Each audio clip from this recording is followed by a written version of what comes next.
Встречаем, друзья, журналист, директор швейцарского клуба прессы, автор книги «Россия, Запад. Тысячелетняя война». Гюйме Тан, ваши аплодисменты. On y va? Bon. Alors, Здравствуйте, c'est un plaisir pour moi aujourd'hui d'être ici avec vous. Большое удовольствие для меня здесь быть сегодня с вами. D'être ici avec vous parce que pour moi c'est un grand honneur, aussi un grand plaisir de rencontrer la jeunesse russe, de savoir un peu qu'est-ce qu'elle pense, de pouvoir échanger aussi entre nous. Для меня это большая честь встретиться с русской молодежью, узнать, что она думает, и иметь возможность с вами обменяться мнениями, поговорить. Malheureusement, je parle pas russe, ou en tout cas très très peu, et je dois faire confiance, mais ma confiance est accordée à notre interprète Alexis Vlasov, que je remercie du fond du cœur. К сожалению, я по-русски не говорю, должен доверяться своему переводчику, мне, Власову Алексею, я его благодарю заранее. Если что, вы можете меня поправить. J'aimerais aussi remercier les organisateurs de ce forum de m'avoir invité, parce que comme je l'ai dit, pour moi c'est un grand plaisir de pouvoir être ici, de partager quelques jours et de vous écouter, d'écouter les interventions, mais aussi d'entendre vos réactions, parce que c'est important effectivement de savoir ce que pense la jeunesse et les professeurs d'histoire que vous êtes en Russie. Также хотел поблагодарить организаторов за то, что нас пригласили, за возможность слышать то, что вы рассказываете, и слышать также ваше мнение по поводу того, что мы можем вам рассказать, обмениваться. Je ne suis pas historien, je suis journaliste, donc ma spécialité c'est plutôt l'histoire contemporaine.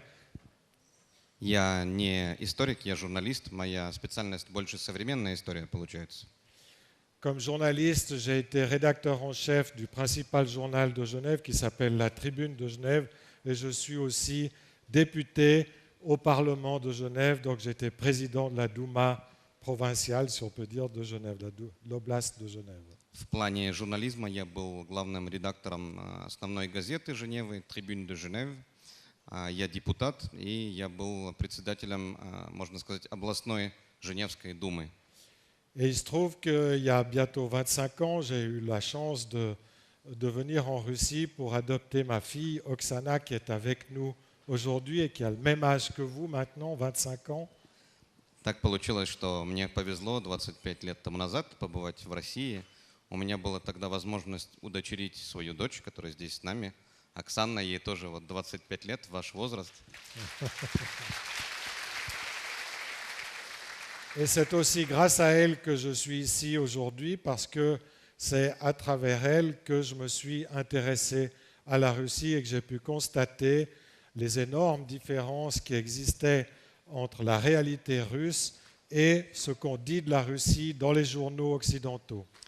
И благодаря ей у меня была возможность заинтересоваться Россией и очень быстро констатировать, насколько большая разница между русской реальностью и той, которую представляют в разных западных СМИ.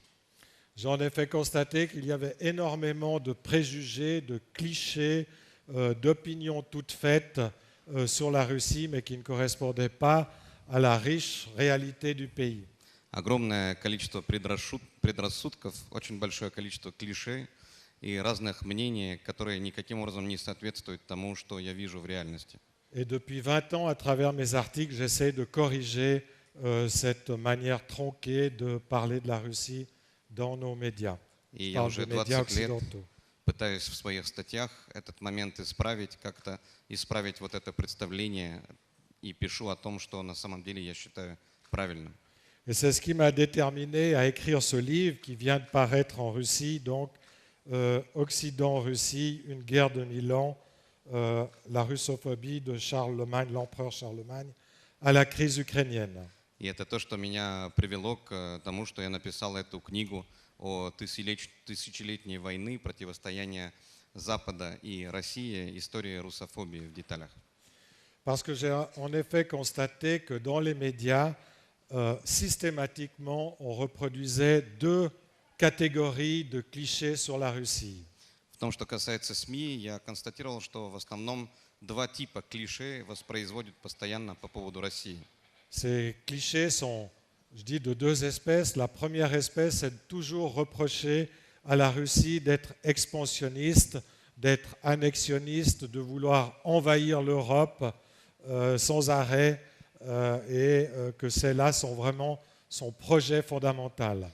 Первый тип клише, который встречается, это постоянный мнимый российский экспансионизм, желание завоевать Европу и ставить себе это как основной целью вообще существования. Il y a beaucoup de théories du complot. Alors, peut-être qu'en Russie, on pense qu'il y a des complots occidentaux contre la Russie, mais je peux aussi vous dire qu'en Occident, beaucoup de gens pensent que le seul but, le seul projet de la Russie, c'est d'envahir l'Europe. Есть очень много теорий заговоров, но в основном на Западе считают, что существует возможность, по крайней мере, есть такой тайный заговор о том, что Россия хочет обязательно завоевать Европу, мир. Et le deuxième type de cliché, c'est de toujours décrire la Russie comme un despotisme, comme une tyrannie, comme un autoritarisme, bref, comme un pays qui ne serait pas démocratique et qui serait viscéralement, au contraire, même viscéralement hostile à la démocratie. Вторая группа клише – это деспотное государство, недемократическое, которое никаким образом, ну, то есть существует только в авторитарном режиме и не считается ни с желанием своих жителей, ни с чем. Et cela, quelles que soient les vicissitudes de l'histoire, ou quel que soit le régime en Russie, que ce soit le tsarisme, que ce soit le communisme, ou maintenant que ce soit une démocratie présidentielle avec le président Poutine, c'est toujours le même type d'argument faux qui ressort. Сквозь историю этот аргумент повторяется.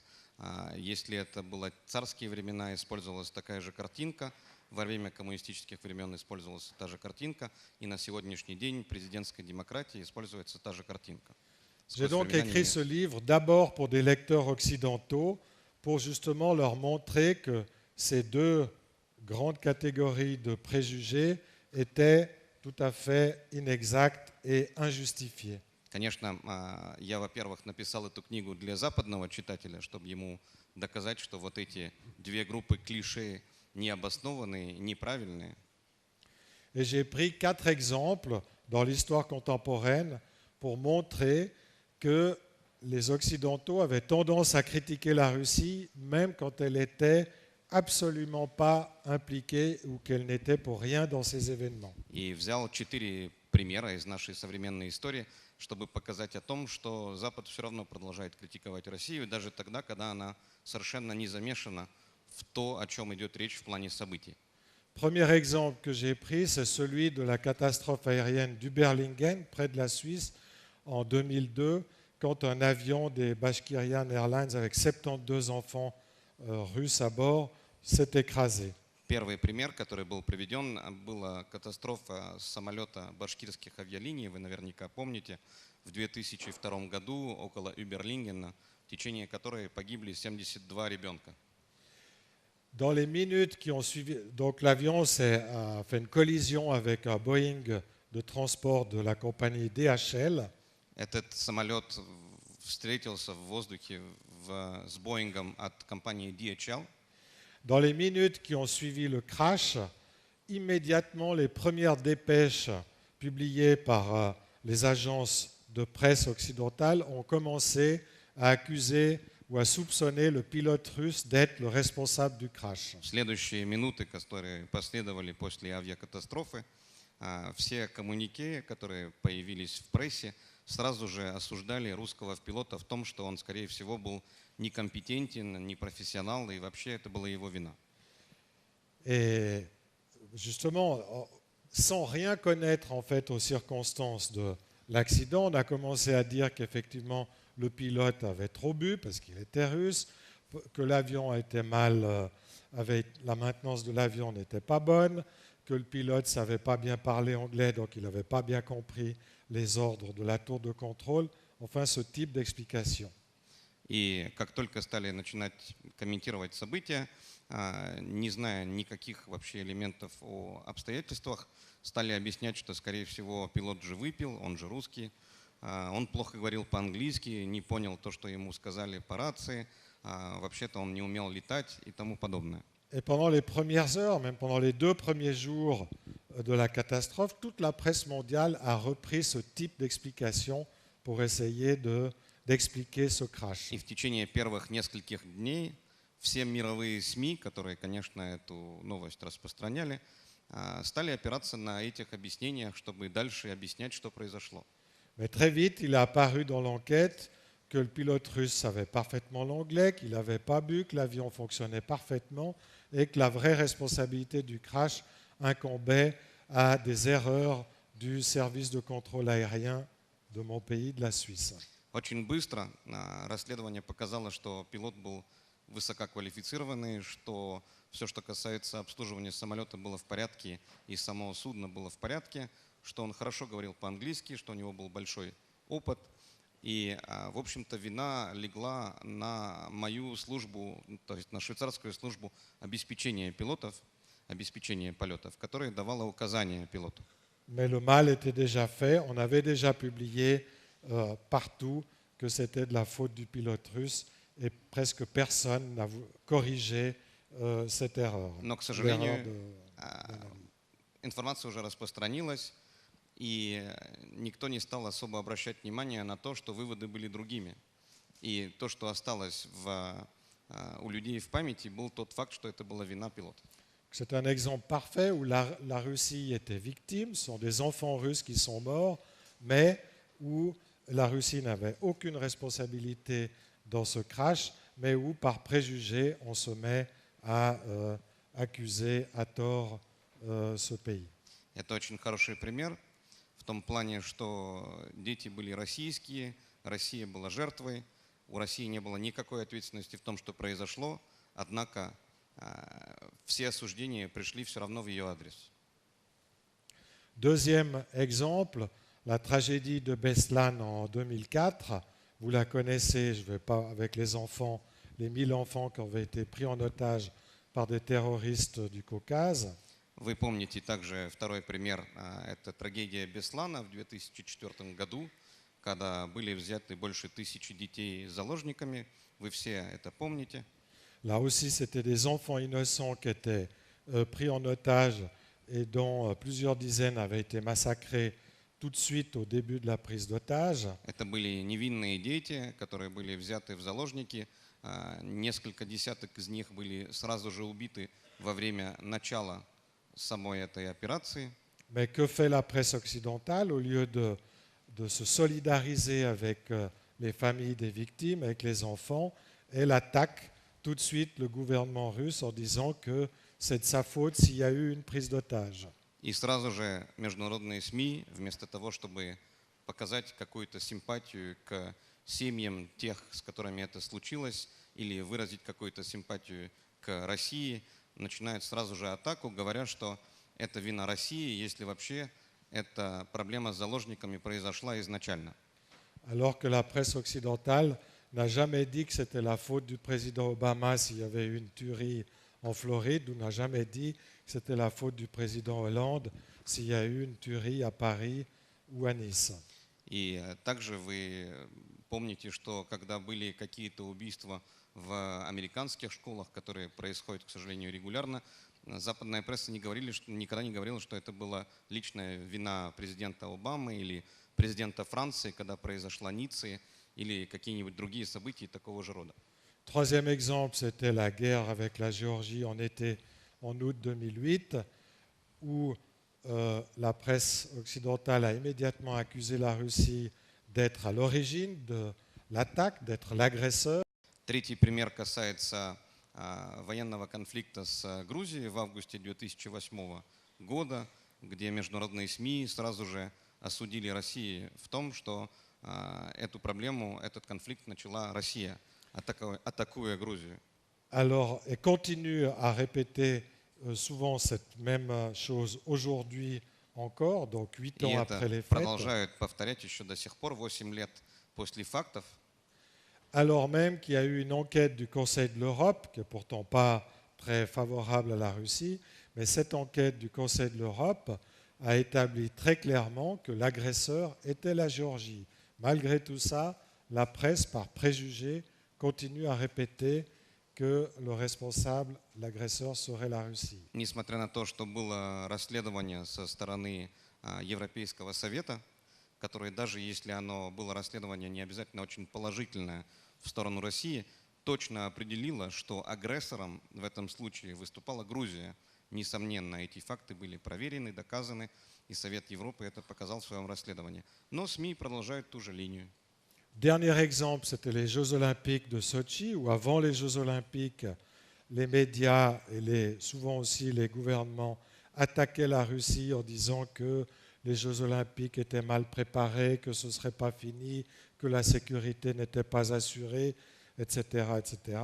Крайний пример касается Олимпийских игр в Сочи, где пресса в течение всего периода подготовительного говорила о том, что эти игры плохо подготовлены, ничего не успеют закончить, безопасность плохая и тому подобное.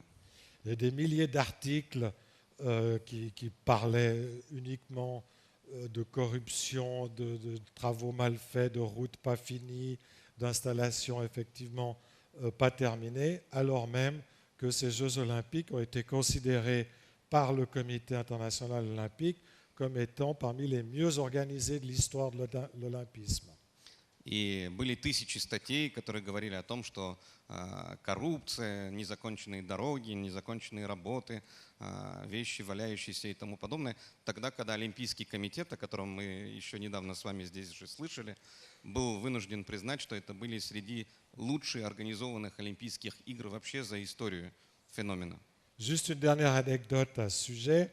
Un journaliste autrichien qui était énervé, agacé par cette façon systématique de biaiser les choses, est descendu dans la rue à Vienne, au bas de chez lui, et il a pris une photo d'une rue de Vienne en chantier, en rénovation, donc en plein chantier.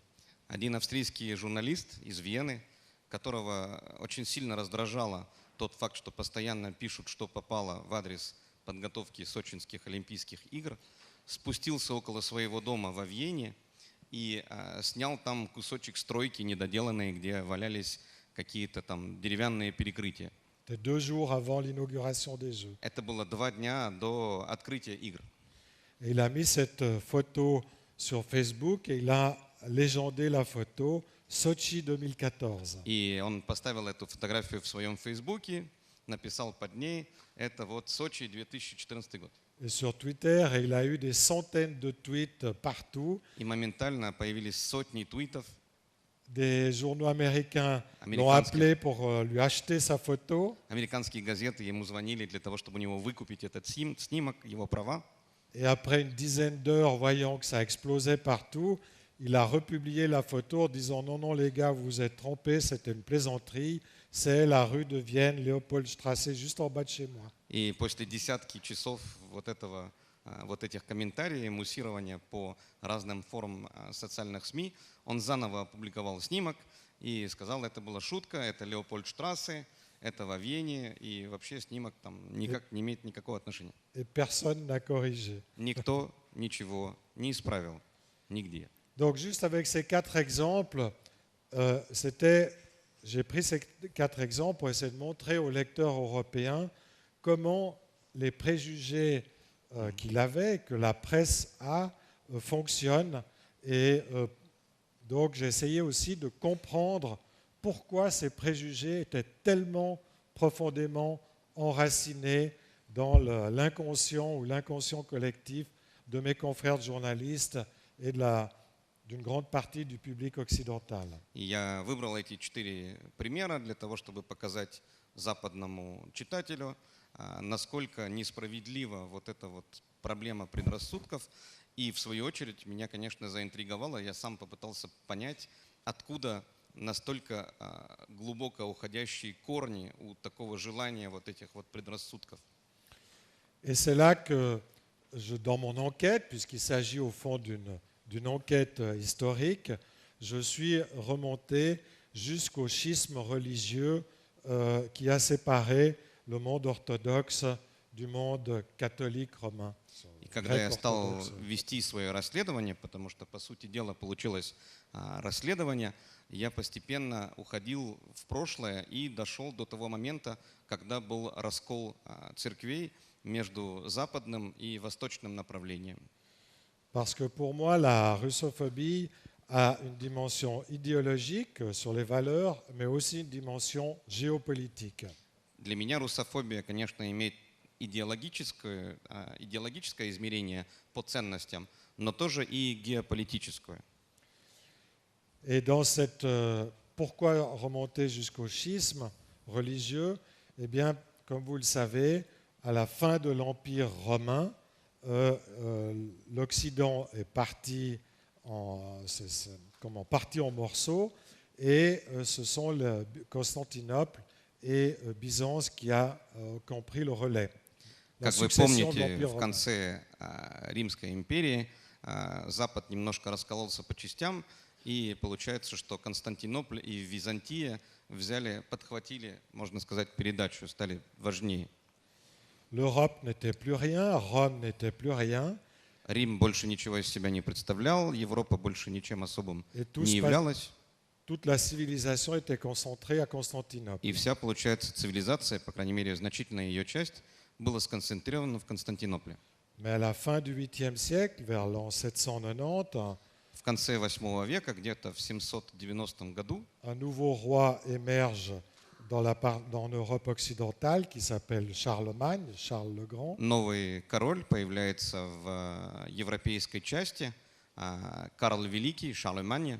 Et ce roi a l'ambition de devenir lui-même empereur à la place du souverain de Byzance, l'empereur И légitime de он Byzance. решает, что у de него есть Constantine. амбиция стать императором вместо того императора, который в тот момент находится в Византии. Et il se trouve qu'à l'époque, le pape avait été mis en prison par le peuple de Rome en colère. Тогда римский народ, оказывается, посадил папу римского в тюрьму. Ça arrive même au pape. Это даже случается с папами.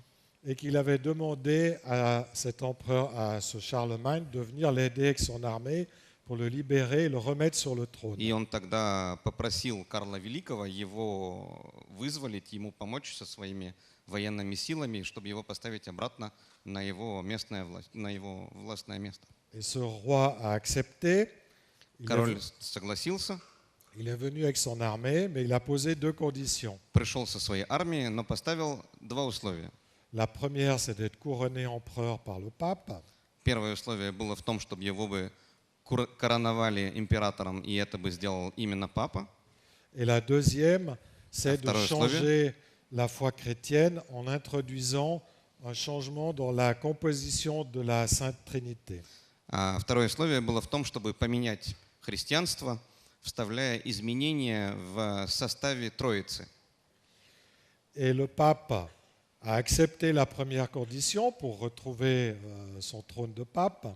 Римский папа согласился с первым условием, потому что ему очень хотелось обратно попасть на свое место. Et donc Charlemagne a été couronné empereur. И значит, Карла Великого короновали императором, именно папа его короновал. Mais pour le moment, on a refusé de changer la liturgie chrétienne. Но в том, что касалось второго условия, в общем, не согласились менять литургию в той форме, в которой она была. Mais en devenant empereur, tout d'un coup, il y a eu deux empereurs, un empereur en Occident et un empereur à Constantinople. Et c'est justement l'origine de la rivalité géopolitique entre l'Est et l'Ouest. В тот момент, когда короновали Карла Великого императором, получился император на Западе. Но на Востоке, в Константинополе, был уже император. Получилось два императора, и мне показалось, что это именно является тем моментом, от которого пошла вот эта вот конкуренция между Западом и Востоком. Et 150 ans plus tard, Charlemagne disparaît. 150 ans plus tard, le même scénario se reproduit. Карл Великий исчезает, проходит 150 лет, и заново возобновляется точно тот же сценарий. Cette fois, c'est le pape qui a des problèmes avec les Lombards qui occupaient Milan В et этот qui раз voulaient conquérir ces États. У les римского États папы pontificaux. проблема с ломбардами, которые занимали тогда территорию Милана и которые хотят захватить еще больше территории, его же территории. On est en 960 après Это Jésus-Christ. где-то 960 год после рождения Христа. Et le pape fait appel contre les Lombards aux souverains puissants de l'époque qui se trouvent de nouveau être un prince allemand qui s'appelle Othon. И римский папа просит ему помочь тогдашнего мощного сюзерена, короля, который тогда немец. Comment il s'appelle déjà? Othon. Othon. Вы это знаете лучше меня, точно. Et Othon, qui connaît bien l'histoire, il se rappelle de ce que Charlemagne avait fait plus Othon tôt. помнит, что произошло с Карлом Великим и какие были условия предыдущие. Et il dit au pape, je viens avec mon armée pour battre les Lombards, mais à deux conditions. Говорит папе римскому: я, конечно, приду со своей армией, чтобы побить ломбардов, но два условия. Première condition, c'est que tu me couronnes empereur de nouveau. Первое условие: я должен быть коронованным императором, папой римским.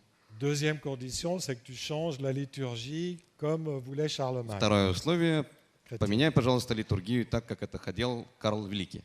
De nouveau, le pape accepte de le couronner empereur. Римский папа соглашается в том, чтобы его короновать императором. C'est en 962, 962 год. au moment où la Russie d'ailleurs apparaît, va se convertir au В christianisme. тот момент, когда в российском пространстве начинаются первые происки Prince христианства Vladimir. князем Владимиром, Mais le pape refuse toujours de changer la liturgie. но папа римский по-прежнему не хочет менять литургию и никаких порядков. Et c'est là que la rivalité géopolitique va s'installer, parce qu'en le couronnant empereur, ce Othon, il devient le premier empereur de l'Empire romain germanique qui va entrer cette fois en concurrence durable avec l'Empire de Constantinople, avec Byzance. И в этот раз, как и в прошлом случае, коронуя императора Отона, он становится первым императором германско Римской империи, который будет уже в прямой конкуренции с Восточной империей Константинополем, Византией. À cette époque, Paris, Londres, Madrid, tout ça n'existe pas. В это время нету никаких ни Парижей, ни Лондона, ни Мадридов в Donc этом выражении. le pouvoir principal, c'est cet empereur romain germanique. Поэтому основная власть — это вот этот немецкий, германский, герморимский император, с одной стороны. Et un peu plus tard, les empereurs romains germaniques réussissent à imposer, à faire élire des papes allemands И à чуть Rome. позже у них получается, чтобы римские папы стали тоже, были бы тоже избранными из немцев.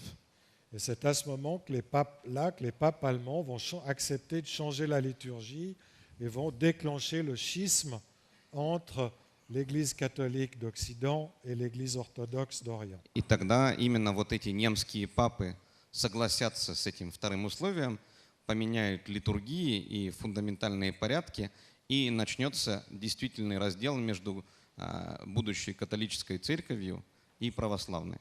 Ce schisme aura lieu à peu près un siècle plus tard, au XIe siècle. Сам раздел, наверное, произойдет где-то век спустя после этих событий. Mais on voit justement à partir du XIe siècle cette rivalité géopolitique entre les deux empires. Но мы видим с XI века вот это геополитическое соревнование между этими двумя империями. Et cette rivalité qu'on peut qualifier d'idéologique entre les deux formes de la religion chrétienne. И еще идеологическая появляется конкуренция в этих двух формах христианской религии. Se mettre en place et déterminer notre histoire jusqu'à И aujourd'hui. постепенно они становятся на места и, в общем, будут рисовать нашу историю до сегодняшнего дня. Et pour justifier le schisme, parce que moi quand j'étais enfant, on m'apprenait que le schisme, c'était les méchants orthodoxes et que nous, on était les gentils catholiques, alors qu'en fait, le schisme a bien été provoqué par Rome et les catholiques et non pas par les orthodoxes, qui eux sont restés fidèles à la tradition. Чтобы оправдать этот раздел, когда я был ребенком, меня обучали тому, что этот раздел был спровоцирован злыми православными против нас, правильных католиков. И мы замечаем с вами, что исторически все наоборот. Православные остались те, которые были по прежнему порядку, а отделились именно вот католическая и вот германско-римская часть. Parce qu'effectivement, c'est à partir du XIe siècle que la chrétienté de Rome, donc catholique, va élaborer toute une théorie, toute une idéologie avec des arguments pour essayer de discréditer l'Église orthodoxe. И тогда будут первые реальные усилия по составлению идеологии со стороны именно римской в XI веке и дальше, чтобы дискредитировать все, что касается другой идеологии. Et c'est là qu'on va commencer à dire dans les textes latins de cette époque Начнут писать на латинице в текстах той эпохи, que les Grecs orthodoxes sont des barbares, что православные греки варвары, c'est des despotes, ils ne sont pas démocrates, они деспоты, они не демократические, alors que le fonctionnement de l'Église orthodoxe était beaucoup plus démocratique que celui de Rome. несмотря на то, что функционирование православной церкви было намного более демократическим, нежели функционирование римской католической церкви. Et qu'on va construire toute cette gamme de préjugés que j'évoquais au début. И постепенно будут строить весь этот набор предрассудков, о которых я говорил в самом начале. Et ces préjugés vont se reconduire, être reproduits jusqu'à Pierre le Grand, jusqu'au XVIIIe siècle. И эти предрассудки будут тиражироваться до Петра Великого, до XVIII века.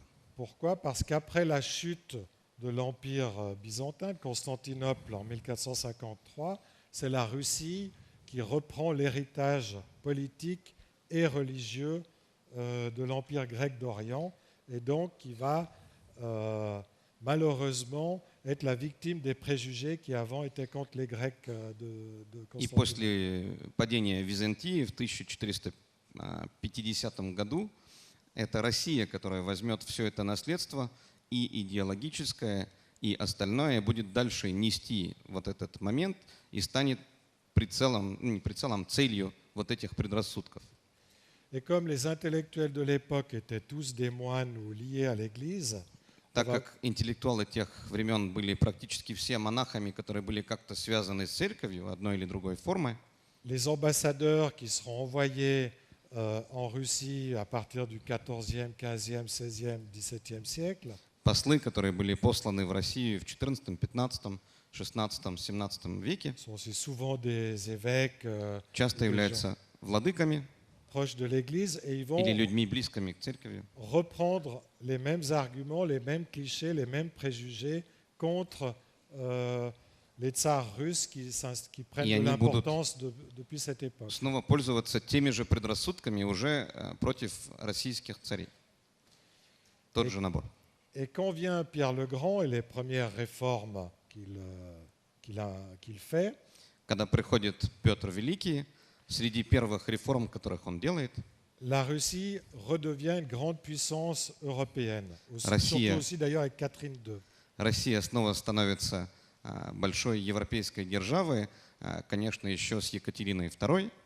Et si au début du XVIIIe siècle, il y a beaucoup d'intellectuels français comme Voltaire qui sont très favorables à la Russie, И если в начале XVIII есть много французских интеллектуалов, которые положительно относятся к России, как Вольтер, например, on voit que quand la Russie redevient un pays vraiment important avec Catherine II, on voit changer l'opinion des intellectuels français et au lieu d'être pro-russes, deviennent anti-russes.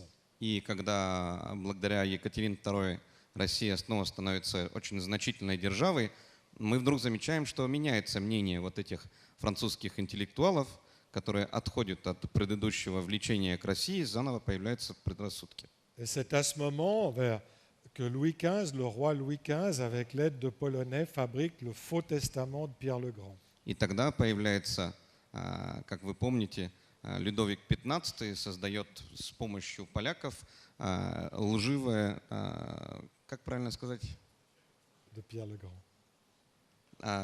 Лживое завещание. Спасибо, Петра Великого, спасибо. Ce faux testament est donc un document parfaitement contrefait qui n'a rien à voir Это avec фальшивое la завещание réalité не имеет historique. ничего общего с исторической реальностью. Mais ce faux testament prétend que Non. Pierre le Grand aurait enjoint ses successeurs, au tsar, futur Это tsar, завещание говорит о том, что Петр Великий просил своих последователей, que leur mission était de conquérir l'Europe. дал им, по крайней мере, прямое указание на то, чтобы они бы завоевывали Европу. Dans un premier temps, ce faux testament reste secret, Первое время он остается секретным завещанием, mais Napoléon va le publier en 1812 pour justifier son invasion de la но Russie. Наполеон этим воспользуется, опубликовав его для того, чтобы оправдать свои планы по завоеванию России в 1812 году.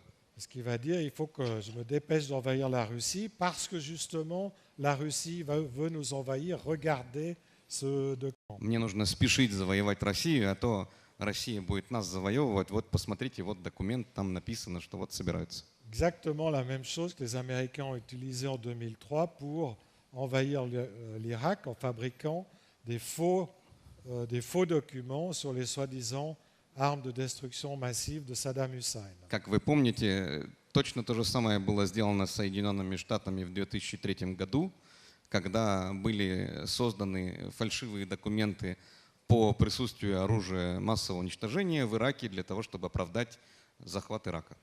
Et ce faux testament va avoir une immense carrière partout dans le monde. Il sera traduit en anglais, les Anglais vont l'utiliser. У этого фальшивого завещания будет еще значительная карьера в мире. Англичане будут его переводить на английский язык, им пользоваться дальше. Les historiens prouveront qu'il s'agit d'un faux uniquement à la fin du 19e siècle, dans les années 1870. И докажут, что это было фальшивое завещание, историки вроде вас докажут, что это было фальшивое завещание, только в конце 19 века, в 1870 году. Entre-temps, il aura servi à justifier justement la propagande anti-russe de toute l'élite française et de l'élite anglaise. Зато в промежутке времени он смог оправдать всю пропаганду элиты французской, антироссийскую пропаганду, элиты английской, антироссийскую пропаганду, и этим очень хорошо служил. Parce qu'effectivement, juste après 1815, Сразу после 1815 года, alors même que le tsar a été le principal allié de la Grande-Bretagne contre Napoléon, в тот момент, когда царь был основным союзником против Наполеона в Великобритании, et que c'est l'effort de guerre russe principalement qui a permis de battre Napoléon, и в основном это все-таки российское военное усилие, которое позволило побить Наполеона, eh bien, aussitôt que Napoléon sera vaincu, les Anglais vont se retourner contre leur allié russe et déclencher pendant tout le 19e siècle un combat de propagande et même des opérations militaires contre la Russie. как только решена проблема Наполеона, англичане полностью перевернутся и будут в течение целого века точить разные операции в сторону России, в том числе вплоть до конфликтов, вплоть до военной интервенции. Parce qu'après 1815, il apparaît que les deux grandes puissances en Europe sont d'une part la Grande-Bretagne et d'autre part la Russie, puisque la France a été battue. И получается, что две основные державы тогда, сильные в Европе, с одной стороны, после 1815 года Англия, с другой стороны Россия. Франция была побита. Donc on revoit cette rivalité géopolitique qui avant était entre l'Empire romain germanique et la Russie. Maintenant, c'est plutôt la Grande-Bretagne face à la Russie. И мы снова находим это геополитическое соперничество, которое, если оно раньше было между империями, в этот раз уже между Англией и Россией. Et pendant tout le 19e siècle, les impérialistes anglais et leurs propagandistes, les écrivains, les journalistes, etc., vont reprendre cette idée d'une Russie annexionniste à cause du Faux Testament et d'une Russie également despotique. И, конечно, в течение всего XIX века англичане заново возьмут вот эту идею, английские империалисты в прямом смысле этого слова заново возьмут эту идею аннексионистской России и вот этими вот желаниями завоевывать, основываясь на этом документе, на этом фальшивом завещании. C'est assez comique de voir la presse anglaise dépeindre le tsar Nicolas Ier comme un despote en 1850, juste avant la guerre de Crimée. Интересно, что даже смешно, что английская пресса описывает Николая I как деспота в 1850 году, непосредственно до Крымской войны, Alors que sur la même page, elle défend l'alliance avec le sultan d'Istanbul qui lui est l'archétype du despote le plus parfait qui Когда coupe la tête de ses на той же opposants странице sur les places d'Istanbul. она защищает свой новый союз с султаном турецким из Стамбула в тот момент, когда он является настоящим деспотом и отрезает головы на публичных местах абсолютно нормальным образом. Exactement comme aujourd'hui, où on voit la presse occidentale reprocher, critiquer la Russie parce qu'elle ne serait pas démocratique. Так же, как сегодня, когда западная пресса критикует Россию за то, что она не демократическая, Alors que les dirigeants occidentaux se précipitent en Arabie Saoudite, qui a décapité plus de gens sur ses places publiques que Daesh depuis le début. зато весь Запад находится в очень хороших отношениях с Саудовской Аравией, где было отрезано больше голов официальным образом, чем за все время существования ИГИЛа. Et où les femmes n'ont même pas le droit de conduire. И где женщины даже не имеют права, например, водить автомобили. Donc on voit que ce double standard Вот эти двойные стандарты est сохраняются. déjà très ancien. И видим, что эти двойные стандарты на самом деле очень древние. Ce que les Anglais ne pouvaient pas supporter, c'était que la Russie prenne tellement d'importance qu'elle les gêne dans l'expansion de leur propre empire en Inde et en Chine et partout dans le monde, donc au XIXe Конечно, siècle. англичане не могли терпеть, что Россия постепенно росла и начинала им мешать в своих империях, в своих контроле разных территорий Индии, Китая и всех тех мест, где они тогда находятся. Et dans les caricatures, par exemple, du journal Le Times de Londres en 1850-1853, В карикатурах Таймса, например, в 1850-53 году les caricaturistes portraiturent Nicolas Ier comme un vampire qui veut sucer le sang des pauvres Anglais. показывает Николая I как вампира, который хочет сосать кровь англичан. Comme aujourd'hui, on décrit la Russie et le président Poutine comme un ours qui voudrait Примерно так же, croquer как leur... сегодня описывает Владимир Владимирович Путина и Россию как медведя, который хочет там кого-то съесть. Donc en 150 ans de distance, le discours n'a pas changé. 150 лет прошло, не хватило даже воображения, чтобы поменять риторику. Et qui c'est qui a envahi la Crimée en 1853? C'est évidemment pas le tsar, c'est bien les Anglais. И кто завоевывает Крым в 1853 году, это не царь, это англичане. Je vais passer maintenant à l'Allemagne. Перехожу теперь в Германию. L'Allemagne est devenue russophobe sur le tard parce qu'elle a longtemps été plutôt alliée avec les tsars. Германия была долго союзником России, царей, и она стала русофобской довольно поздно. L'Allemagne est devenue russophobe 20 ans après sa réunification, donc après la guerre franco-allemande de Она стала, 1870. она стала русофобской 20 лет после своей внутренней войны 1870 года. Et pourquoi? Parce que après sa réunification, dans les 20 années qui ont suivi, l'Allemagne a dû se construire intérieurement, После своего внутреннего объединения ей пришлось строиться внутри себя. était occupée à développer son industrie, ses chemins de Она fer. развивала свою ses промышленность, transports. железную дорогу, транспортные системы. Et une fois que tout cela était И terminé, когда они все это закончили, elle a voulu se lancer dans des opérations coloniales. захотелось тоже заниматься какими-то колониальными операциями. Mais malheureusement, tout était déjà pris par les Anglais et les Français. Но, к сожалению, к тому времени все уже было занято.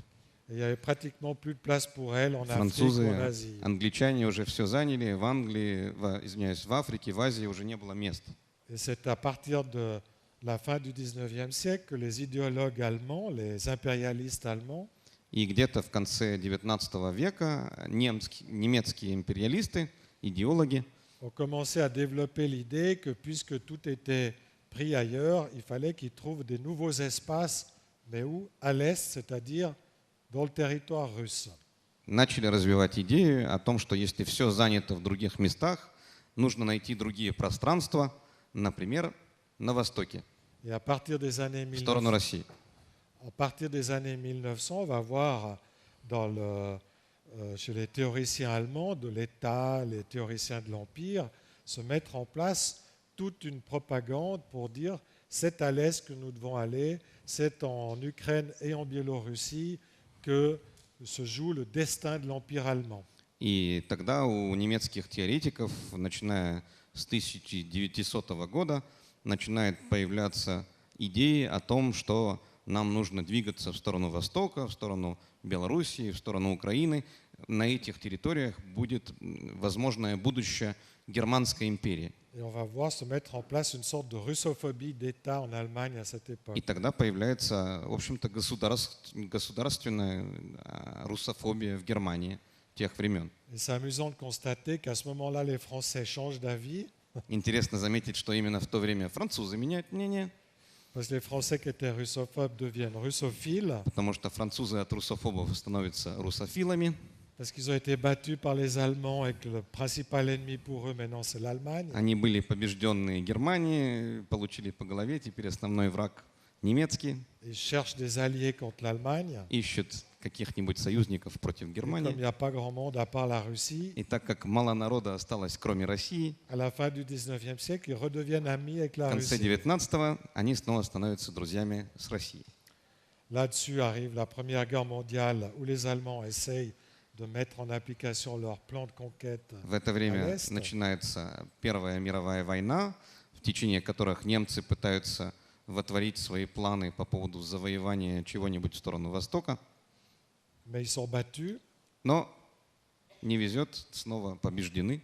La révolution russe se produit. Революция российская происходит, Vous connaissez l'histoire. Hitler, après, arrive au pouvoir. после чего, не буду углубляться в этот момент, Гитлер приходит к власти, Et Hitler va reprendre le rêve de Guillaume II, du Kaiser, и Гитлер берет снова проект Гийома II Кайзера et va bâtir une bonne partie de ses buts politiques et de sa propagande. и Si on lit Mein большинство Kampf, своих целей, политических целей. Если вы читали «Mein Kampf», знаете, что там написано.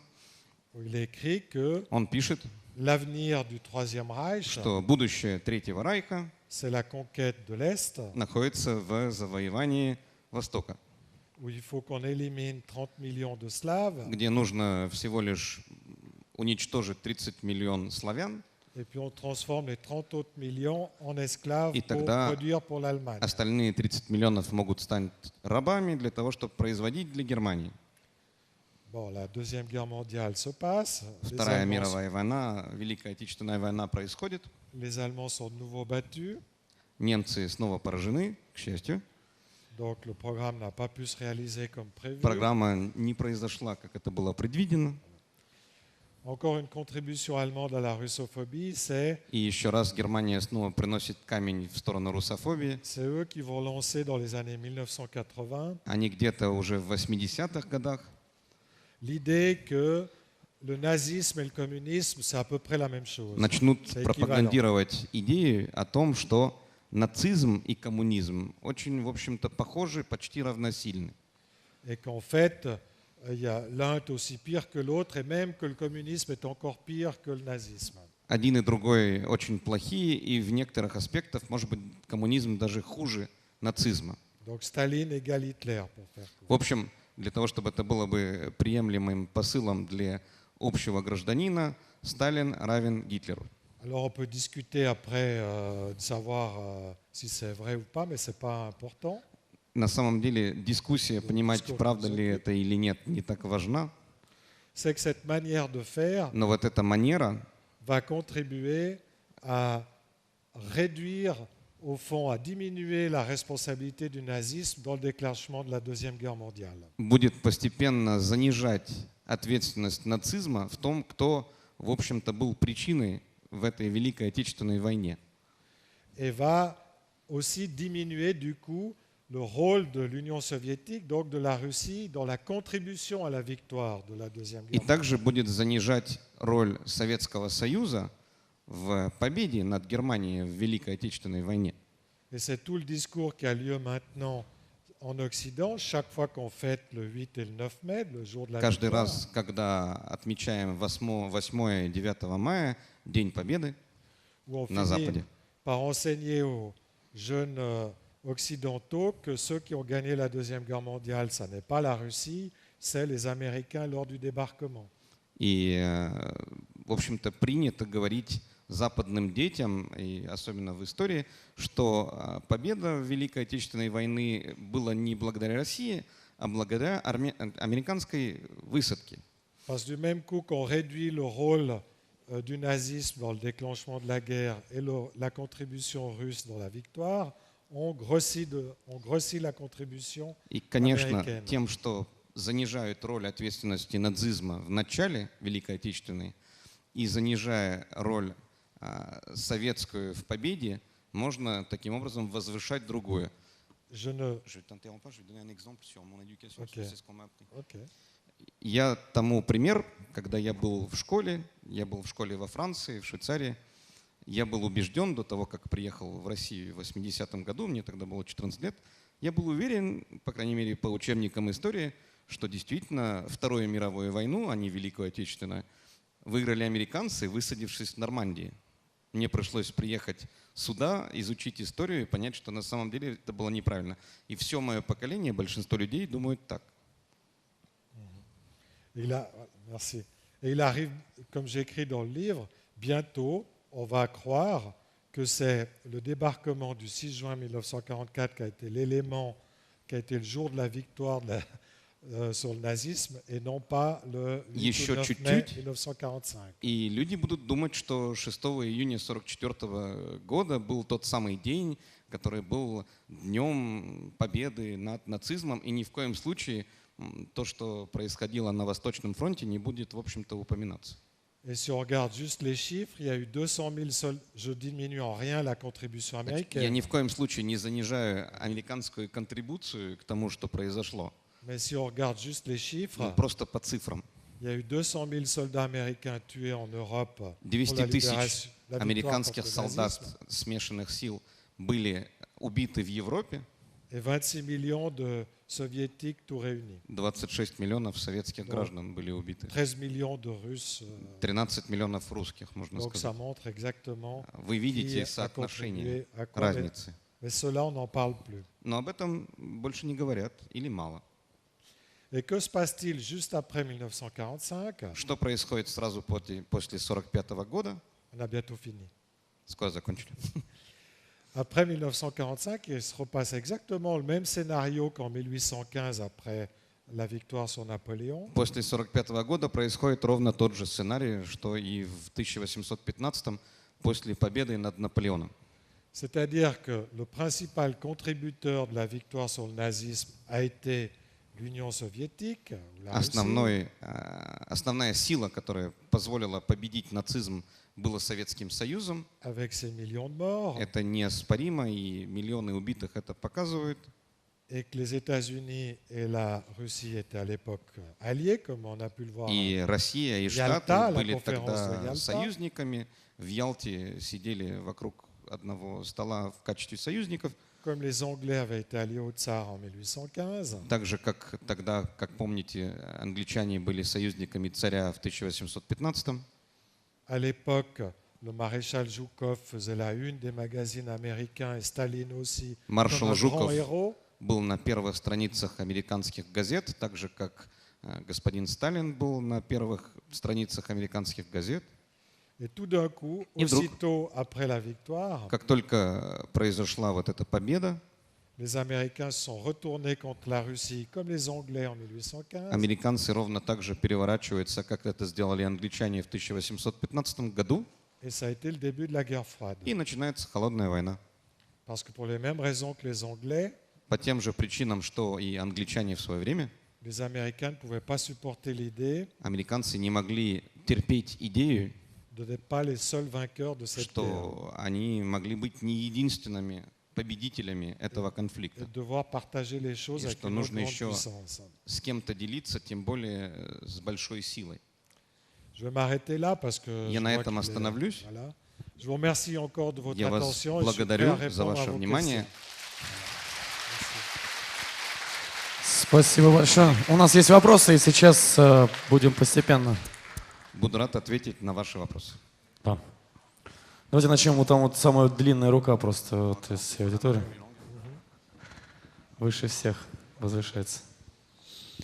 Добрый день, меня зовут Макаров Руслан, я из Республики Крым. У меня к вам такой вопрос. Скажите, пожалуйста, как швейцарская общественность воспринимает воссоединение Крыма с Россией в тот момент, когда оно произошло, как, возможно, сейчас так же остро негативно, как и на Западе в целом, или, может быть, более лояльно? Как ваши коллеги-депутаты по парламенту Женевы относятся к вашему визиту сюда? И не возник, ну и власти Швейцарии, возможно, не возникнет ли у вас проблем в случае, если дипломатическое ведомство Украины заявит протест против вашего визита сюда? Может быть, Украине станет об этом известно, скорее всего. Спасибо. Bon, merci beaucoup pour votre question. Спасибо за вопрос. Écoutez, pour être tout à fait franc, une majorité de Suisses ont jugé, disons, le retour de la Crimée dans le giron russe de façon négative sur le moment. Большинство швейцарцев, чтобы быть откровенным, большинство швейцарцев в тот момент, когда Крым вернулась в Россию, к этому отнеслись отрицательно. La majeure partie des journaux et des médias et des sources officielles, enfin des autorités, continuent à penser de même. À penser la même chose. Большинство СМИ, большинство правительства продолжает думать в том же духе. Mais il y a quand même tout un petit groupe dont je suis Но есть целая группа, числом которым я являюсь, qui rappelle quelques faits historiques, которая напоминает некоторые исторические факты, à savoir que la Crimée est considérée comme un des berceaux de la Russie, в puisque том числе о том, что Крым является одной из колыбелей certaines sources, российской идеи, même si c'est mythologique, mais disent que c'est ici qu'aurait eu lieu la conversion de la Russie à l'orthodoxie. даже Même si если это не обязательно исторически полностью проверяемое, все-таки считается, что именно здесь произошло освящение, можно сказать, христианства России отсюда начиналось. Donc c'est une très vieille terre russe, ou en tout cas Это очень древняя русская proche de земля, la Russie depuis или, по крайней мере, des очень âges. близкая земля к России с очень давних времен. Et je rappelle à mes compatriotes genevois Часто напоминаю своим женевским друзьям, que la Crimée a été russe avant que Genève soit suisse. что Крым был русским до того, как Женева стала швейцарская. Genève est devenue suisse seulement en 1815. Женева стала швейцарской всего лишь в 1815 году. Maintenant, quant à l'opinion de mes collègues, В том, что касается мнения моих коллег, ils connaissent ma position. они знают вообще мое положение в обществе. Quand j'ai été élu président du Parlement de Genève, Когда я был председателем Женевской думы, j'ai montré mon passeport russe. я показал свой русский паспорт. J'ai dit, vous êtes trompé, vous avez élu un russe à votre Я сказал, président. вы совершили маленькую ошибку, вы избрали российского гражданина вашим председателем. Donc, ça n'est pas un mystère. Voilà. Mais, pour répondre plus Поэтому sérieusement, это не тайна. Но чтобы ответить более серьезно, c'est vrai que c'est très difficile de lutter contre cet océan de préjugés. очень трудно бороться против этого океана предрассудков. Mais comme je pense que, comme j'ai essayé de vous le dire, ce sont des préjugés. Il y a aussi toujours une chance pour qu'une fois la vérité finisse par s'établir, Я, même тем не s'il faut être менее, patient. надеюсь, что даже если это предрассудки, все-таки когда-нибудь можно будет дать правде стать на место. Спасибо. Вот у нас есть в среднем ряду девушка. Если можно микрофон. Bonjour, monsieur Guimetan. Je m'appelle Любовь, j'habite d'Astrakhan. Мой вопрос заключается в следующем. Я на данный момент изучаю монструозные стереотипные образы о России, и можно ли как-то получить вашу книгу на языке оригинала для изучения?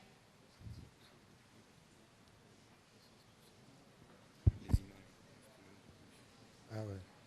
Oui, enfin, tout à fait. Moi, je Да, suis конечно. à disposition Я volontiers. в вашем распоряжении, если можно будет вам помочь, будем рады. Effectivement, le livre fait 500 pages. On n'a pas le temps de discuter les détails ici. Книга mais 500-страничная, поэтому здесь детали обсудить невозможно, но volontiers. будем рады поучаствовать. Вот здесь еще в этом ряду, да, молодой человек. Bonjour, je m'appelle Denis. Bravo. Bravo. Московский государственный институт культуры. У меня такой вопрос. Что нужно сделать для того, чтобы люди за границей узнали о всех фактах по поводу Великой Отечественной войны, точнее Второй мировой войны, о тех фактах, которые скрываются? Вот сегодня я не успел задать вопрос о том, что если Молотова-Риббентропа считают там, за границей, как это лучше сказать сейчас, преступником, то почему не считают те страны преступниками, которые заключили с Гитлером Мюнхенский сговор? Потому что когда они заключили этот сговор, была отдана часть Судетской области, были нарушены часть соглашения о том, что численность... Мюнхенские соглашения об этом. Да, Мюнхенские соглашения. Была численность армии у Гитлера превышала 100 тысяч человек, хотя не должна была. Тем более, что армия, которая не должна была превышать, не должна была заходить в Рейнскую зону. Почему об этом на Западе не знают? Что нужно сделать для того, чтобы об этом узнали за границей? Ok, merci. Спасибо. Oui, vous avez tout à fait raison. Ты прав. Là, Но. c'est-à-dire que pendant longtemps, В течение долгого времени l'Occident a critiqué d'abord les accords de Munich en disant que ça avait été une démission face à Hitler. сначала долго критиковал соглашения Мюнхенские как отступление перед Гитлером, Avant de parler de До того, l'accord Ribbentrop-Molotov. когда пошла речь о соглашении Риббентроп-Молотов. Donc, si vous voulez, on a été un peu à égalité parce qu'il y en avait autant de responsabilités de la part de l'Occident qui avait fait cet accord И à ставили Munich, на один уровень в плане ответственности со своей стороны Мюнхенский договор, а с другой стороны Молотов-Риббентроп. que du côté soviétique, entre guillemets, qui avait aussi fait un accord avec les nazis.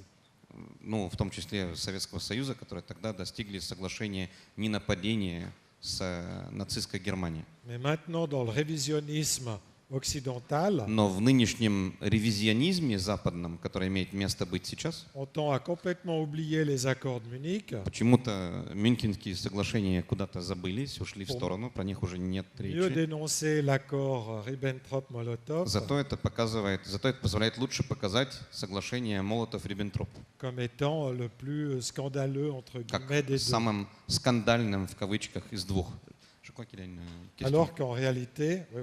Alors qu'en réalité, Хотя на самом деле ce qui s'est passé, то, что произошло, c'est que chacun savait qu'Hitler allait attaquer каждый знал, что Гитлер будет атаковать, et que les Occidentaux, en faisant les accords de Munich, ont dit c'est très bien, и западные, можно сказать, силы, сделав эти соглашения мюнхенские, подумали: отлично, en faisant ces accords, on va forcer Hitler à attaquer d'abord la Russie мы заставим Гитлера сначала атаковать Советский Союз, et que la seule possibilité pour Staline, en constatant ça, и тогда единственной возможностью для Сталина, когда он это увидит, ça a été de faire les accords avec Ribbentrop будет либо как-то реагировать, а в свою очередь Сталин сделал тогда вот соглашение Молотов-Риббентроп, pour éviter que ce soit la Russie qui soit attaquée d'abord par чтобы Hitler. Советский Союз не был бы атакован первым. Voilà ce qui s'est passé. Поэтому вот Si on что regarde произошло, les если choses посмотреть avec un peu de уже distance, немножко в расстоянии. et si on regarde quelle était la situation objective de l'Union soviétique, Тем более, если en посмотреть на 1939. объективную ситуацию Советского Союза в тот момент. Puisque juste avant, Сразу до этого, en 1935 ou 1936, в 1935 году, 1936 году, alors que la France, la Grande-Bretagne et la Russie discutaient pour faire une alliance, в тот момент, когда Франция, Великобритания и Советский Союз говорили о возможном объединении contre Hitler, против Гитлера, eh bien les Français et les Anglais ont refusé de le faire. Франция и Англия в конце концов этого не сделали. La Russie était toute seule. И Советский Союз остался один. Спасибо. Девушка вот в пятом ряду. Здесь, вот сейчас рядышком. Да, абсолютно верно. Здравствуйте, господин Гимитан. Je m'appelle Юлия. У меня такой вопрос. Санкт-Петербург, вторая пятнашка. У меня вопрос. Я, к сожалению, не читала вашу книгу, но меня очень интересует, какие основные исторические источники вы использовали и вообще использовали ли вы при написании этой книги. Спасибо.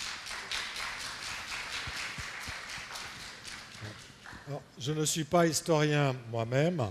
Значит, не будучи историком сам по себе, J'ai fait des études d'histoire à l'université, mais я je в suis свое pas время все-таки изучал историю в профессионellement университете. un historien. Я не профессионал в истории, Je suis un journaliste я журналист. et j'ai appliqué ce que je connais bien, c'est-à-dire la technique d'enquête journalistique. По этой причине я применял журналистические техники расследования, которые я хорошо знаю. C'est-à-dire que j'ai été chercher То mes есть sources я ходил за источниками, dans les livres d'histoire, les livres de книги, relations politiques, обоснованные книги по изучению политических взаимоотношений, книги истории. et que j'ai absolument tout référencé mes sources И dans le livre. каждый из тех выводов, доводов, которых я привожу в книге, является со своим источником, с объяснением, откуда это взято, из какого контекста, как каждый раз, когда упоминается. Les gens qui veulent me reprocher quelque chose, ils doivent aller chercher dans le livre et contester Таким ce образом, qui est если dit. кто-то хочет что-то оспорить, у него есть возможность попытаться это сделать, ссылаясь на источник. Просто так не получится. Mais jusqu'à maintenant, j'ai pas eu de До сих пор critique de fond. я еще ничего не слышал. Donc voilà, j'ai aussi cité pratiquement que des sources anglo-saxonnes И практически все мои источники были англоязычными. parce que je voulais pas être accusé en citant. Потому Premièrement, что, je parle pas le russe, donc je Во-первых, suis я pas не говорю qualifié. по-русски, поэтому я бы не смог прочесть русский источник. Mais je voulais pas non plus être Но accusé я не хотел, par mes confrères чтобы occidentaux меня бы осудили в том мои западные коллеги, de citer des sources russes qui leur auraient permis de discréditer. что я mon цитирую travail. какие-то русские источники, которых можно было бы им, в свою очередь, дискредитировать уже не на моем уровне, а на уровне источников.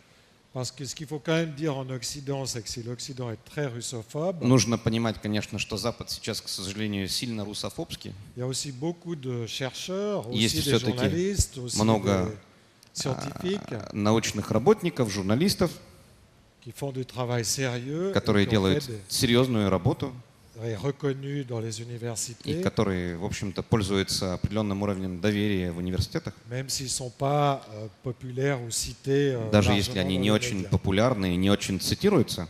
Donc on peut trouver de la bonne information. Поэтому можно найти на aussi. самом деле хорошую информацию. Вот здесь в этом ряду молодой человек сидит. Можно мне микрофон сюда тоже передать? То выражение лица было такое, что он готов меня сейчас уже растерзать. Итак, здравствуйте. Большое спасибо за лекцию. Николай Шилин, Свердловская область, третья пятнашка. Насколько я понял из вашего доклада, проблема этого противоборства между Россией и Западом была заложена еще при расколе церкви на католическую и православную. То есть, по сути, не мы противопоставляем себя Западу, а Запад противопоставляет себя России. Поэтому ввиду этого такой вопрос. Каким образом России можно поменять ситуацию вот как раз в рамках всех этих перечисленных предрассудков и двойных стандартов, чтобы прийти к настоящему, реальному, равнозначному сотрудничеству с Западом? Спасибо большое. Merci aussi pour la question. Спасибо за вопрос. Bon, je dois être tout à fait franc avec vous. Я буду с вами абсолютно открытым. Moi, je prétends pas que la Russie est un pays parfait, qu'elle Я не говорю, что n'a pas de Россия défauts. совершенная страна, что у нее нет недостатков. Je pense que la Russie a aussi une certaine responsabilité dans cet état de fait. Я думаю, что у России тоже есть часть ответственности в этом состоянии вещей. Mais ce que j'ai voulu Но montrer то, что я хотел показать à mes collègues occidentaux, моим коллегам западным, qui adorent donner des leçons de которые démocratie, de droits обожают de l'homme, давать уроки демократии и et жизни d'objectivité au и monde entier, объективности всему миру, qu'il fallait d'abord regarder la poutre qui était dans leur œil avant Что de нужно regarder было la paille qui était dans l'œil. сначала смотреть в бревно, которое у них в глазу, нежели поправлять соломинку у соседа. Mais pour répondre à votre question, Чтобы ответить на вопрос, je pense que actuellement la confrontation est surtout une confrontation de valeurs, comme ça a été Я думаю, что déjà сейчас dit ici aujourd'hui. конфронтация ценностей сейчас, как Moi, это было сказано сегодня. Je pense que quand la Russie défend des valeurs, ses valeurs, Я думаю, что Россия защищает ценности, свои ценности, eh bien, quand elle est justement que ces valeurs qui sont tout à fait respectables и вот et эти universelles ценности, aussi, которые и уважаемые, и универсальные, eh bien, dans ce cas, je pense qu'elle est capable de les faire partager au reste du monde. в этом случае я верю в то, что Россия может эти ценности разделить с остальным миром. C'est ce que les Américains appellent le soft power. И это то, что американцы на сегодняшний день называют мягкой властью, мягкой силой, soft power, Qui peut prendre la forme dégradée de la propagande la plus которая basse, является в своей деградированной формой там, пропаганды разноуровневой, mais qui peut aussi prendre des valeurs philosophiques plus élevées. но тоже может перейти на более высокие философские ценности. Par exemple, je pense qu'en défendant une certaine idée de la tradition, de Например, la nation, защищая определенные идеи традиции, определенные идеи нации, de la solidarité определенную collective, идею солидарности, bien общей commun. солидарности, общего блага, eh bien, autour de ces notions, on peut être très fort. вокруг этих ценностей можно быть очень сильным. Et quand la Russie parle ce langage, Когда Россия говорит на этом языке, elle est aussi écoutée à l'Ouest, elle a aussi de l'influence en она Occident. тоже имеет влияние на Западе, и ее слушают. Par exemple, en Syrie, Например, в Сирии. on a, au début de l'intervention russe, critiqué la В Russie начале вмешательства российского критиковали очень сильно Россию, en disant qu'elle faisait que bombarder des hôpitaux et des говоря, что innocents. вот Россия только спускает бомбы на госпиталя, на гражданское население, Et puis que Assad était vraiment le méchant qu'il и fallait что jeter, Асад плохой человек, нужно его выбросить. et que les rebelles étaient des gentils garçons. Зато оппозиция у него замечательные люди, и нужно им помогать. Eh bien, on s'est aperçu après quelques mois После нескольких месяцев заметили, que la Russie avait raison, что Россия была права.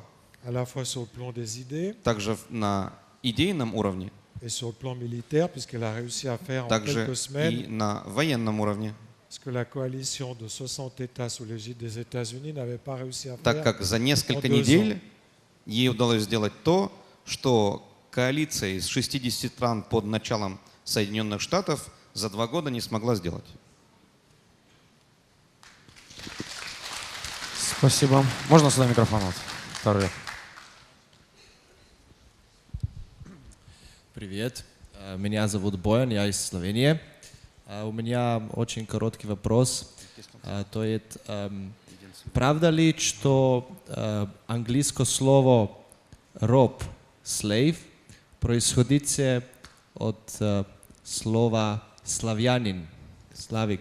Это мит или правда? Спасибо. Ah, les esclaves. Pour être franc, je ne sais pas du tout, mais Честно, должен признаться, не je знаю. pense que non. Je pense que Думаю, c'est deux что нет. racines différentes, Думаю, что это 2 разных корня. que ça vient plutôt d'une déformation de la langue latine, Возможно, это деформация латинского et que языка. l'autre est un mot plutôt d'origine slave et que c'est qu'une coïncidence. И это, получается, совпадение. Mais je ne peux pas vous dire avec certitude et ça Но m'intéresse, je vais я regarder. не знаю. Вы меня заинтриговали, я посмотрю. Спасибо. Вот девушка в первом ряду здесь сидит. Можно микрофон тоже?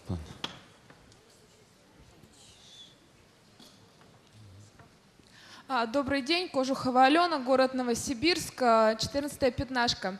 Сфера научных интересов, история журналистики. Поэтому такой вопрос. Сейчас идет информационная война, и журналисты в России в том числе не гнушаются вбрасыванием ложной информации. У меня вопрос. В швейцарском, европейском, профессиональном журналистском сообществе обсуждается вопрос фальсификации и как население реагирует? Потому что в России есть каналы, например, или в соцсетях есть люди, которые пытаются развенчать мифы, которые подает наше телевидение. Спасибо большое. Merci beaucoup.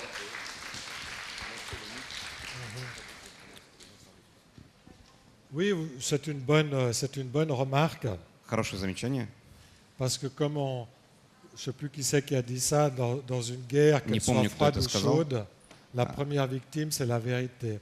Какая бы ни была война, не помню, кто это сказал, какая ни была бы война, холодная война или горячая война, первая жертва – правда.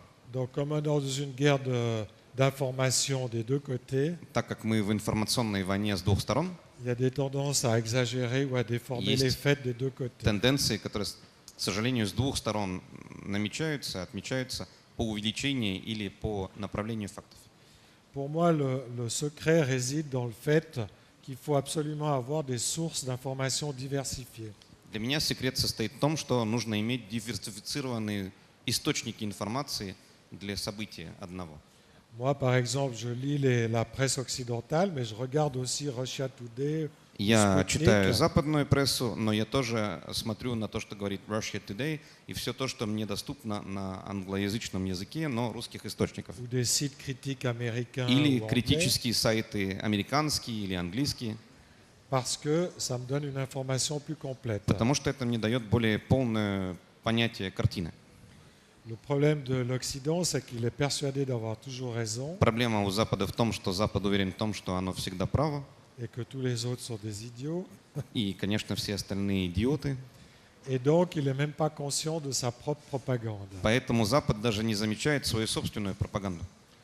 Et au fond, mais le débat existe aussi Но parmi les дебат journalistes. существует среди журналистов, Même si je suis minoritaire, il y a quand même pas mal de mes confrères qui даже défendent если я aussi миноритарен, une vision diversifiée des многие choses мои коллеги защищают более диверсифицированное видение вещей. et qui dénoncent les manipulations les plus И grossières. когда у них попадаются факты мистификации, они об этом говорят.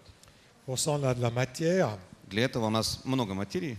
avec la tentative d'exclusion des athlètes russes des Jeux Например, Olympiques. с последней попыткой дисквалифицировать Россию в своем участии в Олимпийских играх. On a tous les jours quelque chose à dire. Каждый день у нас что-то есть, о чем можно говорить. Et effectivement, le simple fait de rappeler que peut-être les athlètes russes qui étaient dopés, c'est juste qu'ils ne participent pas, qu'ils sont exclus. Например, тот факт, что напоминает о том, что русские спортсмены, которые, возможно, что-то принимали, могут не участвовать. Mais dans ce cas, on peut s'étonner que M. Gatlin, qui a été l'athlète Тогда américain, qui a été господин dopé 2 fois, Гатлин, который был continuer à пойман participer. 2 раза, продолжает участвовать, никого это никак не колышет. ou que Greg LeMond ou Или что Грег Лемон со своим Lance количеством, Armstrong, les или deux Лэнс vainqueurs du Tour Армстронг, de France, тоже qui ont été dopés pendant 20 они ans, принимали допинг в течение почти 20 лет, qui ont gagné le Tour de France pendant 12 ans, выиграли круг Франции, Tour de France в течение 12 лет. n'avaient pas donné une interdiction totale de Почему des их athlètes не полностью américains, запретили тогда des американских cyclistes américains спортсменов au Tour de в участии France. чего-либо?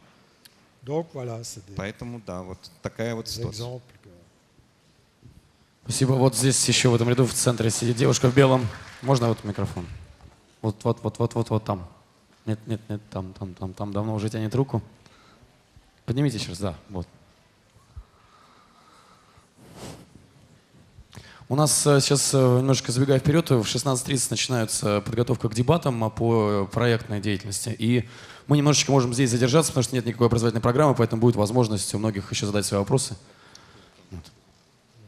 Здравствуйте, Рыбина Мария, Рязань, 4-я пятнашка. Скажите, пожалуйста, считаете ли вы, что в сложившейся ситуации, что на Западе Россию воспринимают достаточно критично и есть очень много штампов и неправды, есть какая-то вина России в том, что, может быть, она допустила какие-то ошибки во внешней политике? Если да, то какие ошибки?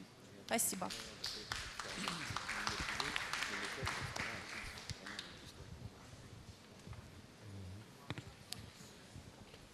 tout le monde commet des erreurs, donc la Russie Вы en commet знаете, aussi, что sans doute. все совершают ошибки. Mais si Россия не исключение. si je regarde de mon propre point de vue, qui est le point de vue d'un bon démocrate suisse, Если я смотрю со своей точки зрения, будучи таким хорошим примером швейцарского демократа, je pense que la Russie pourrait parfois être un tout petit peu plus subtile dans я думаю, certains что de ses иногда Россия могла бы быть comportements. чуть более тонкой в некоторых своих поведениях. Par exemple, Например, sur le vote de la Crimée, le référendum en Crimée, во время референдума в Крыму en Suisse, nous avons des référendums 4 fois par année. у нас в Швейцарии референдуме глубокая традиция 4 раза в год. Nous avons une grande tradition de И у référendum. нас большая традиция по проведению референдумов. Par exemple, là, parce que j'ai cette expérience aussi de politicien Тем более, suisse, что у меня еще свой опыт швейцарского политика. je pense qu'on aurait pu agir dans ce cadre de ce référendum-là qui était tout à fait légitime. Я думаю, что в рамках этого референдума, который был абсолютно легитимен, On aurait pu prendre un tout petit peu plus d'attention, prêter plus d'attention pour aller peut-être prendre un tout petit peu plus de temps. можно было бы уделить чуть больше внимания или как-то это сделать в более растяженном времени, En préparant par exemple des observateurs étrangers подготовив ou определенное des количество journalistes, ou de donner plus de иностранных temps à la наблюдателей, population журналистов, дать больше времени населению, pour donner une meilleure crédibilité au чтобы référendum. дать лучшую кредибельность, как-то больше, более точную кредибельность этому референдуму. Et de couper court aux critiques occidentales И тогда бы это смогло бы отрезать траву под западными критиками. qui disent que c'était fait de façon trop carrée, trop précipitée. Потому что Запад сказал, что вот, это было сделано слишком квадратным образом, слишком быстро, это как-то вот не кажется правильным. Surtout que la Russie avait la légitimité pour faire ce référendum. Тем более, что у России была легитимность, чтобы проводить этот референдум, Puisqu'en 1991, так как в 1991 году le nouveau gouvernement ukrainien, donc le nouvel État, новоиспеченное украинское правительство avait déjà organisé un référendum уже организовывал тогда референдум qui avait donné pratiquement le même в résultat, Крыму, и результат был практически тот же по цифрам. et que donc il y avait 2 fois de suite un vote démocratique pour Поэтому 2 раза подряд был l'indépendance демократический par rapport выбор à l'Ukraine по поводу независимости от Украины et и une присоединения éventuelle к России. adhésion à la Russie. Bon, c'est un petit exemple, Это маленький пример. mais on peut toujours faire mieux, c'est toujours plus facile de Можно parler всегда après que pendant. найти что-нибудь, что можно было сделать лучше, потому что Toujours plus после intelligent какого-то après que pendant. принятого решения можно всегда критиковать, это легко. И Mais тогда можно казаться умнее. D'une manière générale, je trouve que la Russie s'est améliorée dans le domaine justement de la, comment je dirais, pas de la contre-information, mais de sa contribution à l'information, notamment à travers ces chaînes В d'information. целом Россия очень сильно улучшила свои возможности по поводу информационной защиты через свои каналы, в том числе такие каналы, как Russia Today и такого плана информационные источники. J'étais dans un débat avec une Pussy Riot.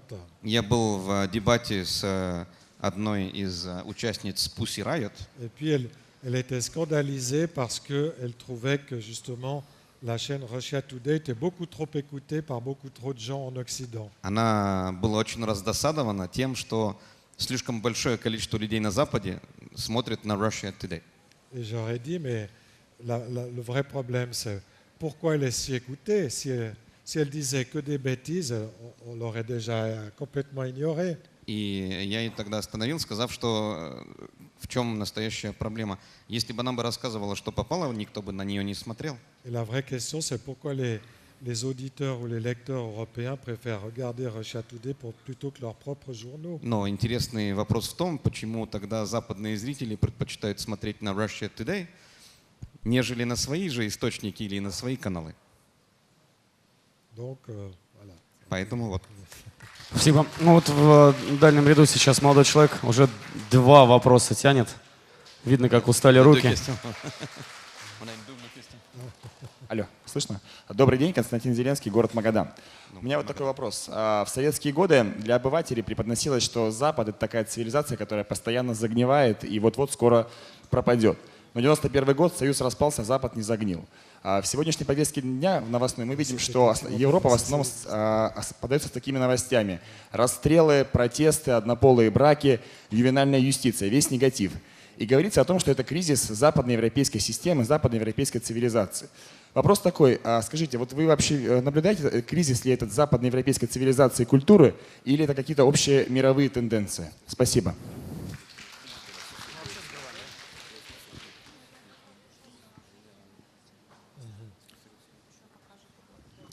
Moi, je suis, à titre personnel, comment dirais-je, je m'intéresse à l'évolution des mœurs, mais ce n'est pas mon sujet de préoccupation principale. В личном плане я, конечно, интересуюсь тем, как двигаются нравы, но это не самый большой мой приоритет. Je pense en effet, à part ça, je pense en effet qu'en Occident, on a un problème.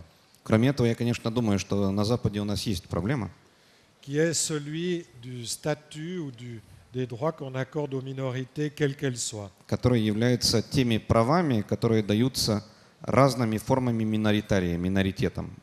Que ce soit des minorités sexuelles, les homosexuels ou Пусть d'autres, это будет сексуальный миноритет, les minorités religieuses. или это может быть религиозный миноритет. C'est un problème général où on finit par accorder plus d'importance aux minorités qu'à la vie В de la общем majorité. фоне получается, что даем слишком много важности этим миноритарным людям, нежели тому, что думает большинство в целом.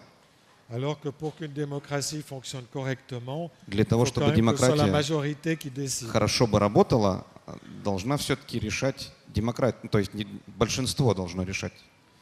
Et pour moi, c'est aussi un effet de cette globalisation néolibérale И для меня это один из эффектов вот этой неолиберальной глобализации, où on donne plus d'importance à toutes sortes de minorités, где дают возможность вот этим меньшинствам существовать, comme celle des и намного больше homosexuels, важности, в том числе однополые вещи, parce que ça occupe l'esprit потому что это занимает умы, et la politique, это занимает политическую сцену. et que pendant ce temps, on ne s'occupe И в pas это время de la domination не capitaliste, занимаются тем, что является вот капитализацией всех de моментов. la lutte pour la domination, la suprématie И sur la также planète. никто не смотрит на эту борьбу захвата всей планеты. Et donc, on détourne l'attention des gens sur des problèmes qui n'en sont pas. Это момент отвлечения внимания людей на проблемы, которые ими не являются. Спасибо. И у нас остается еще один вопрос. К сожалению, время у нас все-таки завершается. Вот девушка здесь сидит в этом ряду. Пожалуйста. Здравствуйте, меня зовут Анастасия, я из Москвы. Вопрос такой. В России тоже очень много пропаганды и не всегда достоверных новостей о том, что происходит на Западе. Это ответная реакция России на такие выступления с западной стороны или это часть данной информационной войны? И, может быть, нужно начать с себя, чтобы о нас не искажали факты на Западе? Спасибо. Oui. Moi, je pense que ça fait partie effectivement de cette guerre de l'information. Я думаю, что это составляющая вот этой информационной войны. Et qu'en ce sens-là, la Russie riposte comme elle veut ou comme elle peut И в этом смысле Россия отвечает как хочет или как может au fait que l'Occident mène aussi une guerre на entre тот guillemets факт, contre elle. что Запад ведет информационную войну против России. Mais je pense que chaque pays Но, doit avoir son débat interne наверное, каждая страна должна иметь свой внутренний дебат, et que c'est aux Russes eux-mêmes à critiquer les excès ou les и dérives россияне сами que cette должны propagande peut faire. критиковать и смотреть на вот эту внутреннюю пропаганду. Parce que si on s'éloigne trop de la vérité, on va tomber dans l'erreur. Если слишком далеко отходить от правды, можно уже упасть в Et ça, ошибку. c'est bon pour personne. А это никому не приносит ничего положительного. Moi, je pense que chaque pays doit trouver en lui-même les forces, les ressources pour Каждая страна должна найти внутри себя se projeter dans l'avenir. силы, ресурсы, чтобы себя послать в будущее. Et d'après ce que je peux voir avec vous, И как я это вижу с вами, je suis sûr que la Russie a ses ressources en elle я très уверен, fortes. что эти ресурсы в России есть. Et ça repose aussi sur vous. И это, между прочим, и это на ваших плечах. Спасибо большое. И у нас есть традиционное выражение отношения к прошедшей лекции. Естественно, это вы можете сделать благодаря вашим баклотам. Это либо смайлики, либо сердечки, лайки. Merci, спасибо большое. Спасибо вам. И у нас есть несколько... Да, у нас есть, во-первых, подарок традиционный на форуме, уже сложившийся подарок от участников. В данном случае это картина. Пожалуйста. Добрый день. Хотелось выразить вам большую благодарность за сегодняшнюю встречу, ответы на вопросы. Я представляю Нижегородскую область. Она у нас богата культурно, исторически, поэтому мы вам хотим преподнести такой презент. Merci. Magnifique. Очень красиво.